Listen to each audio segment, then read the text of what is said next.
வணக்கம். நான் சக்தி. இன்றைக்கு பொங்கல்.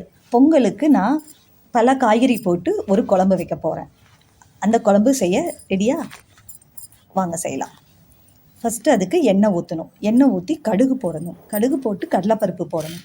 போட்டுட்டு கொஞ்சம் வெங்காயம், வெள்ளை வெங்காயம் போட்டு நல்லா வணக்கணும். வணக்கிட்டு 2 தக்காளி போடணும். போட்டு நல்லா வணக்கிட்டு நம்ம தேவையான நம்ம இருக்கிற காய்கறிகள், வீட்டில் இருக்கிற எல்லா காய்கறிகளுமே கொஞ்சம் போடணும். போட்டு அதை நல்லா வணக்கணும். வணக்கிட்டு அதில் மஞ்சத்தூள், மிளகாய்த்தூள், மல்லித்தூள், பெருங்காயம் போட்டு நல்லா வணக்கணும். நல்லா வணக்கிட்டு கொஞ்சம் உப்பு தேவையான அளவு உப்பு போட்டுட்டு தண்ணி ஊற்றி நல்லா கொதிக்க விடணும். நல்லா கொதிச்சதுக்கப்புறம் பார்த்திங்கன்னா நல்லா சுவையான குழம்பு வரும். இது தோசைக்கு, இட்லிக்கு, சப்பாத்தி, பூரி, சாப்பாடு எல்லாத்துக்குமே அருமையாக இருக்கும். அனைவரும் செஞ்சு பாருங்கள்.